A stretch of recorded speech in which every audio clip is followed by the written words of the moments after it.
Halo teman-teman, kita dari kelompok 4. Pada kesempatan kali ini, kita akan membahas tentang teori dependensi baru. Lantas, apa sih teori dependensi baru itu?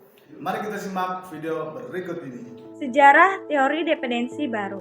Setelah munculnya kritik terhadap teori dependensi klasik, lahirlah teori dependensi baru yang dipelopori oleh Cardoso. Hasil karyanya telah banyak mengubah struktur dan melahirkan agenda penelitian baru. Sejak tahun 1970-an, muncul penelitian dengan latar belakang teori dependensi baru ini, baik secara metode kajian, fokus pembicaraan, dan arah kebijaksanaan bagi pemerintah. Teori dependensi baru tidak lagi menganggap bahwa situasi ketergantungan adalah suatu keadaan yang berlaku umum dan memiliki karakteristik yang serupa tanpa mengenal batas ruang dan waktu. Situasi ketergantungan juga semata disebabkan oleh faktor eksternal. Teori dependensi baru juga menganggap bahwa negara dunia ketiga masih memiliki peluang untuk mewujudkan apa yang disebut dengan pembangunan yang bergantung. Artinya tidak menutup kemungkinan bahwa pembangunan dan ketergantungan akan terwujud secara bersamaan. Dan karena itulah muncul situasi ketergantungan yang lebih dinamis dibandingkan dengan situasi ketergantungan yang selama ini telah dikenalkan dalam teori dependensi klasik. Kritik terhadap teori dependensi baru. Setelah munculnya kritik terhadap teori dependensi, muncullah teori dependensi baru yang dipelopori oleh Cardoso. Yang pertama, bahwa metode kajian yang digunakannya disebut dengan histori struktural. Yang kedua, fokus perhatiannya pada faktor ekstrim sebagai penyebab utama ketergantungan.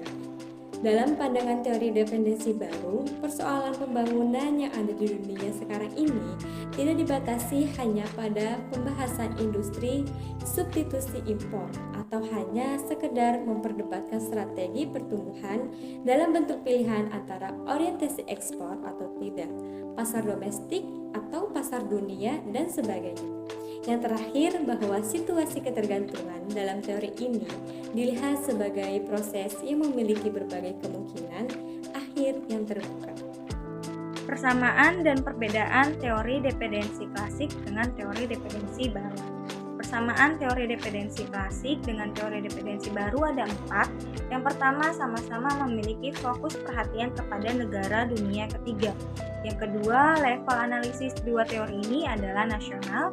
Yang ketiga, konsep pokok dari dua teori ini adalah sentral, pinggiran, dan ketergantungan. Yang keempat, dari implikasi kebijaksanaan, dua teori ini sama-sama tentang ketergantungan yang bertolak belakang dengan pembangunan. Perbedaan teori dependensi klasik dengan teori dependensi baru. Yang pertama, dari segi metode. Metode yang digunakan oleh teori dependensi klasik adalah metode abstrak, yaitu berupa pola umum tentang ketergantungan.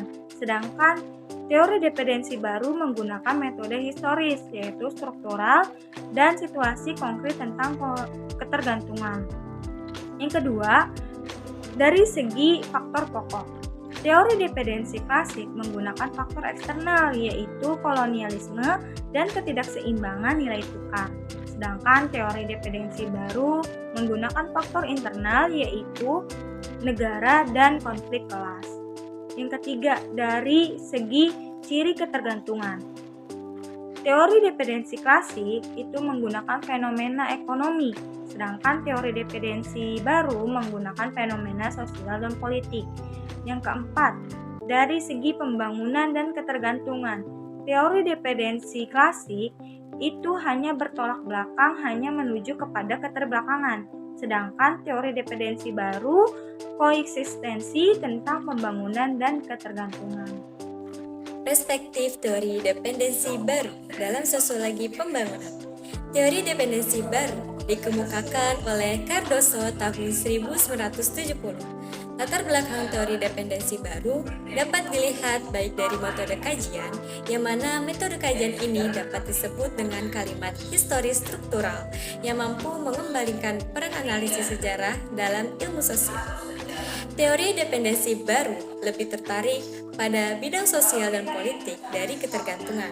Tetapi, teori dependensi baru ini tidak lagi menganggap situasi ketergantungan sebagai suatu keadaan yang berlaku umum. Dan teori ini juga memiliki karakteristik yang serupa tanpa mengenal batas ruang dan waktu. Bahkan, teori dependensi baru terus digunakan untuk menguji persoalan pembangunan negara dunia ketiga pada dekade terakhir abad 20. Nah, gimana nih teman-teman? Kalau masih ada yang kurang paham, tulis di kolom komentar ya. Dan kita ketemu lagi di video berikutnya.